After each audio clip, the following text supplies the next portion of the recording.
Let's see. Action at 5 seconds. What up? John in the middle here. I had a thought about black art, and I think there's an issue with it. So similar to the way that hip hop started, right? So hip hop started as four things, right?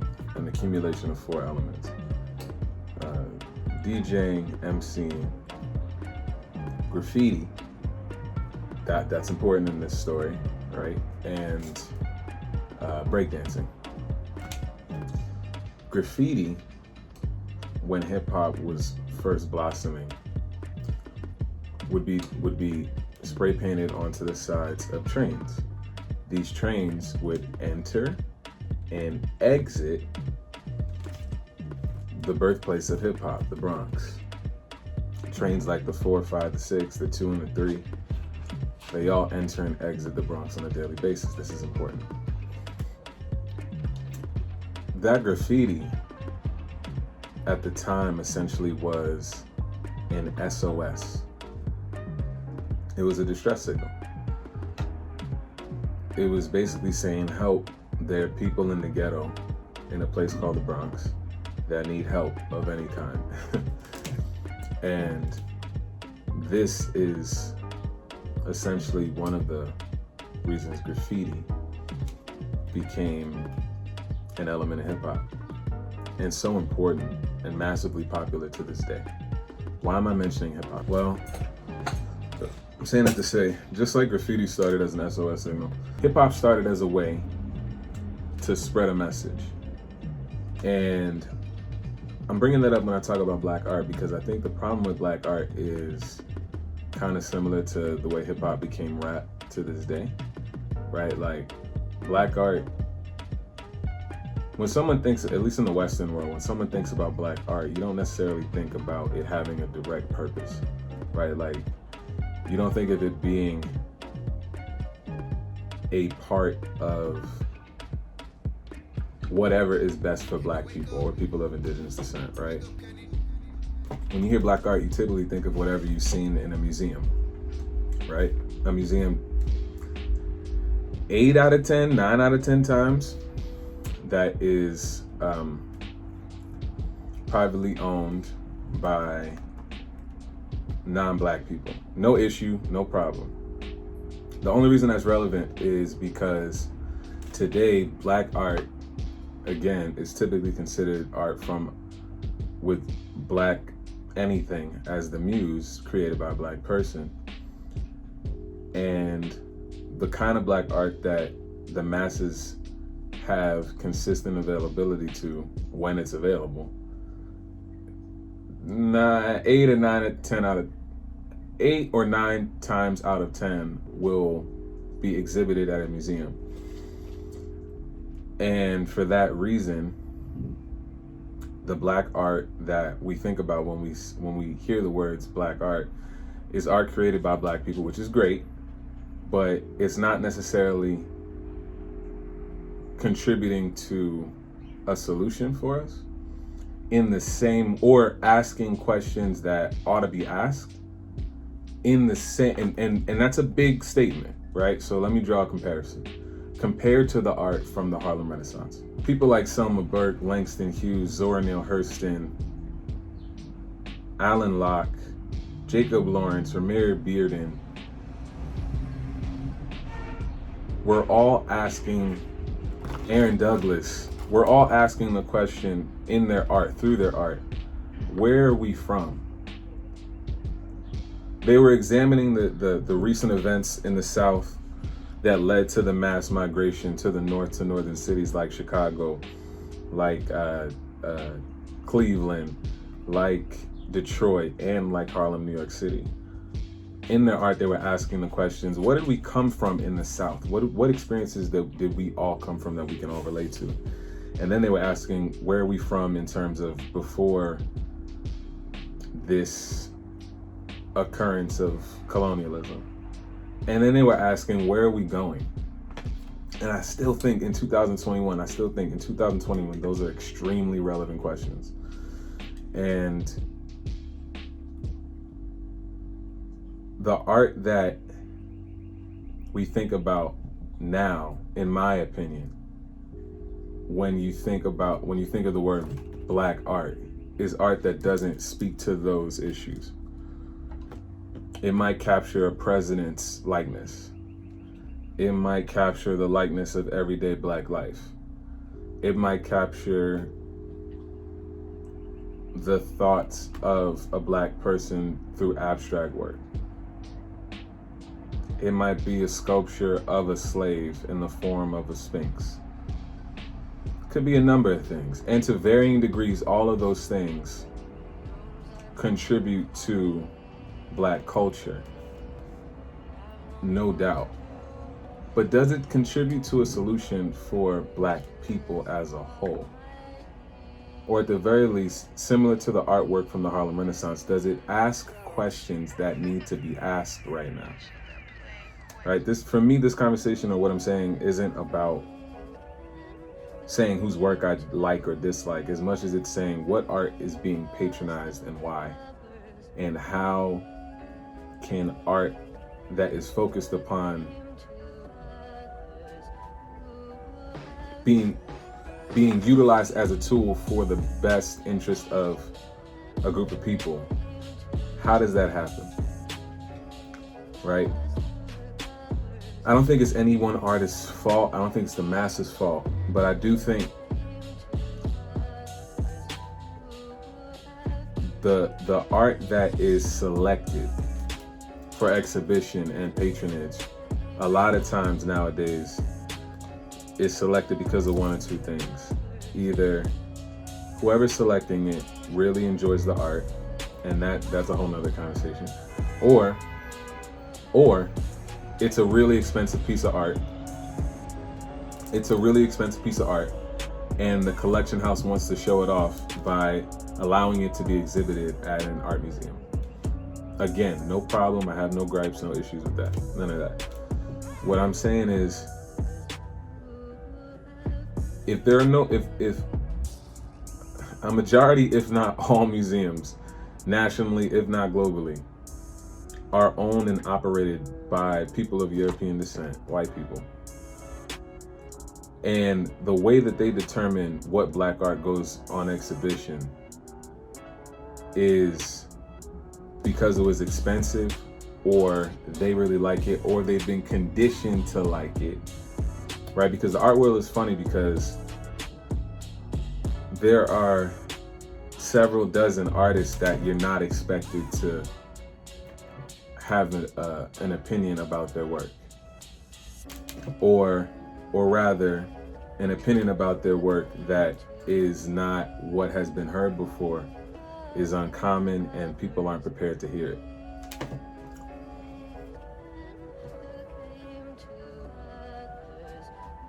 And I think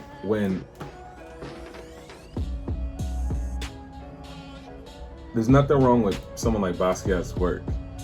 It's the fact that Basquiat's work, in my opinion, distracts us as black people from artwork that speaks to and for us. The kind of artwork being, for example, being the kind of art from the Harlem Renaissance, from the figures of the Harlem Renaissance. And I think the questions that they were asking through their art, that Romiri Bearden was asking through his art, that Selma Burke was asking through her art, Aaron Douglas, Zora Neale Hurston, Langston Hughes, Alan Locke, through their writing. The questions that they were asking are still relevant to this day, and they need answers. And the quicker we answer them as black people, the better off we'll be.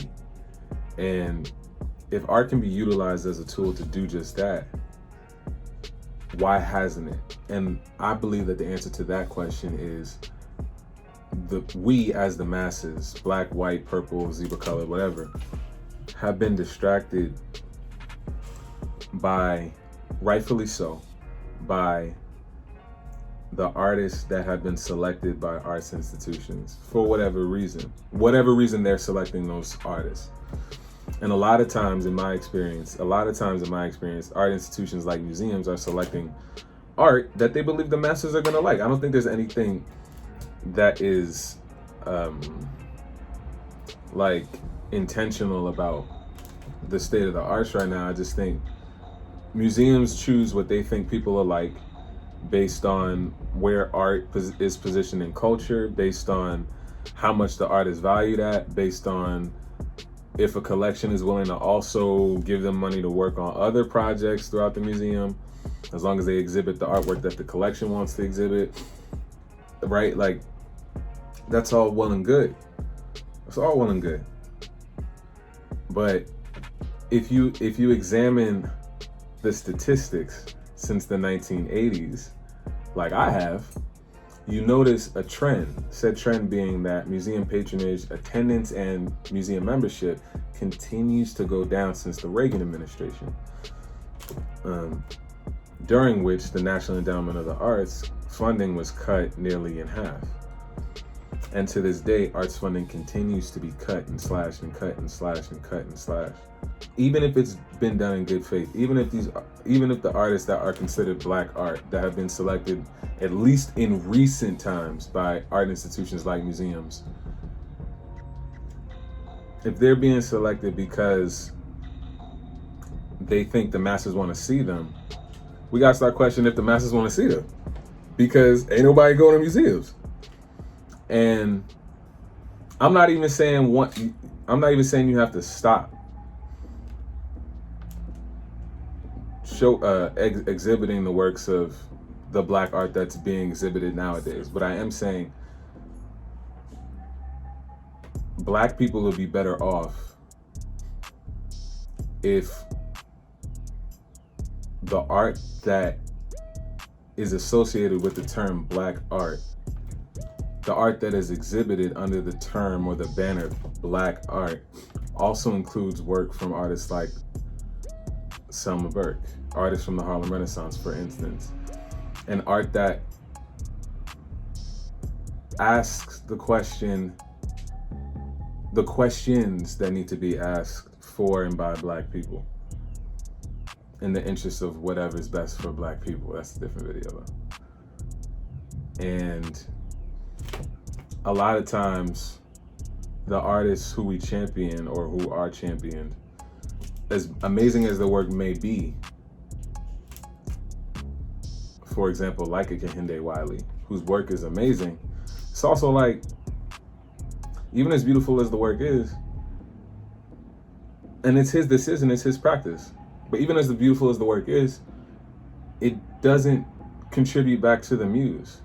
And that could be said about a lot of Black artists, in my personal opinion. And what does contributing back to the muse look like or mean? That means if something's going on with your people, you participate in a robust, real way. At the very least, because these are the same people that you use as a muse for your work. And art can be a tool the same way music can be a tool. And there are a lot of artists from the Harlem Renaissance produce art that asks the right questions. The issue is in Basquiat's work, it's that he's the Black person that the white art world selected, and that's their decision to make. But what that means is he becomes the benchmark or the example of excellence that a lot of, maybe not all, but a lot of Black artists are expected to at least put on a pedestal, somehow work his style into your artwork. Why do I say this? Because I've seen in my practice a lot of times work that is selected for opportunities, at least in my experience, and over 20-something years of experience. I mean, it's like I've seen artwork be selected that looks smack like Basquiat's work. And I see a pattern of it over the years. And again, no harm, no foul. But that's not for no reason. And when Basquiat's the only work that people can remember when you think about the term Black art, or Basquiat, or work similar to Basquiat's, as opposed to work from artists from the Harlem Renaissance, like an Aaron Douglas, when those names are synonymous with the term black art, and it doesn't include people like Selma Burke, Langston Hughes, Aaron Locke, Weldon Johnson, Zora Neale Hurston, black people miss out on an opportunity for art to help us understand who we are. But again, I'm not faulting anybody, and here's why. Because black people aren't old, excuse me, that's not the right thing to say. I don't fault anyone, and here's why. Because these museums are spaces that were founded and are managed, operated, funded by white people. And again, I'm no problem, no issue. I'm just saying that that's what it is. But what that means is it's up to their taste, their judgment to exhibit what they see fit, what they think that an audience wants to see.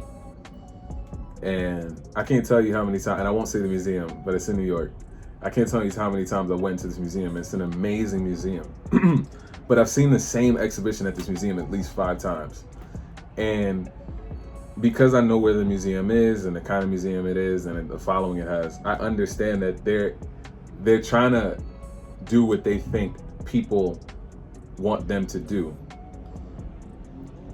Most people, when they enter a museum space, humble themselves because 8 out of 10 times they'll say, I don't know anything about art, right?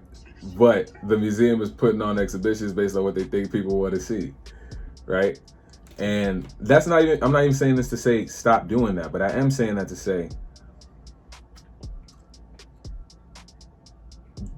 the more time museums wait to radically change their programming, the less chance there'll be for people to patronize them.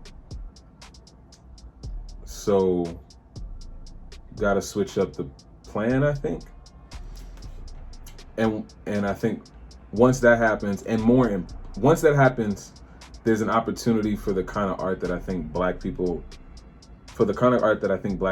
should see, that's in the best interest of black people. There'll be more bandwidth for that kind of art. But more importantly and lastly, this kind of stuff happens because we don't have our museums. We have museums with our name on it. We have museums with our stuff in it.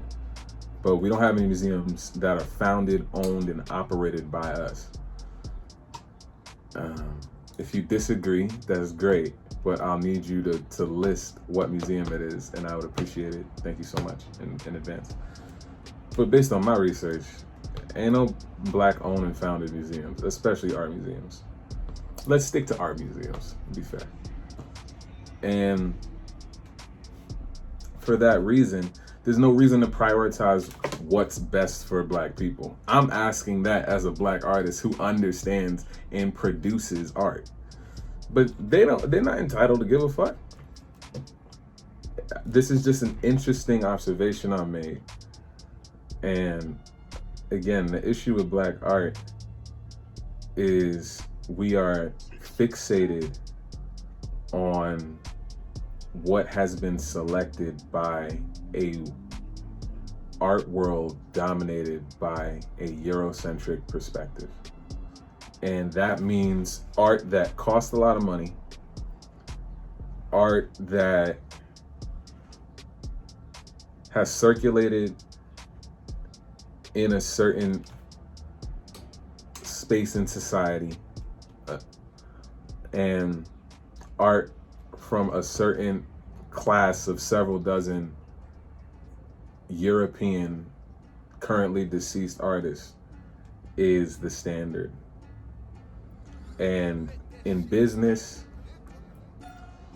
and the business of art and exhibiting in museums, these are the artists and the kinds of art that is similar to this kind of art, that a lot of times is heavily patronized. And I think that's one of several reasons that museum patronage has gone down since the 1980s. And again, for museums to demonstrate relevance, they have to radically change programming. It's just a shame that most people don't know that Selma Burke did the Franklin D. Roosevelt head outline for the dime. Yeah, the one that's in your pocket right now, or on your desk, or in your piggy bank. A black woman made that. She's like sculpted it, and then they took a picture of it, and then they put the picture on the dime. Can't make this shit up. And most people don't know that. But if they know black art, they know Kehinde Wiley. I know Basquiat. Oh wait, what's that person's name? It's just something to think about. It's just something to think about. It's just like we completely skipped over. It's like we completely skipped over the work from the Harlem Renaissance and just started paying complete and utter attention to Basquiat. And that wasn't black people's call. Not as a people, not the same way we selected Muhammad Ali. No way, shape, or form similar. Not the same way we selected Eddie Murphy. No. An art world with a Eurocentric lens selected Basquiat, right? Then a few savvy, in the know black people selected Basquiat because his artwork became synonymous with luxury, right? And for black people, because these people are black, luxury means value, personal value. So because Basquiat's artwork now means luxury, because wealthy people purchased it, when you say Basquiat, one, people that look like you don't know what the fuck you're talking about. And two, at the time. And two, when they find out what you're talking about, they know you're talking about money. The same way when you say champagne, you know you're talking about celebration. Then, because these several black people said, several in the know, culturally influential black people said Basquiat or included him in their works, people equated Basquiat to cool, and then museums try to present cool so that people will come to the museums. And then they do the exhibition, and it's great. And then they do it a second time, and a third time, and a fourth time, and a fifth time. And now we're here for museums to continue to demonstrate relevance. They have to radically change programming. And for black art, that hopefully means an opportunity to exhibit art that asks the questions that it would benefit black people to ask themselves. With the same patronage that Basquiat's exhibitions get, that KAWS exhibitions get, that Kara Walker exhibitions get, that Kehinde Wiley exhibitions get, the Amy Shepard exhibitions get. These people didn't make art for no reason. It's really not to make fun of anyone else's form of art, as much as it's just to say, like, what the fuck are we getting out of this shit? What are we getting out of it? Is it only that this shit looks good to you? Because that's opinion. I don't want to focus on on what I think of art, of people's art. But all I'm saying is, where the fuck is the balance? Because with balance, even if it was just 50-50, there would be more opportunities for art to be utilized as a tool for the betterment of a group of people. And that's what I think about that. Let me know what y'all think.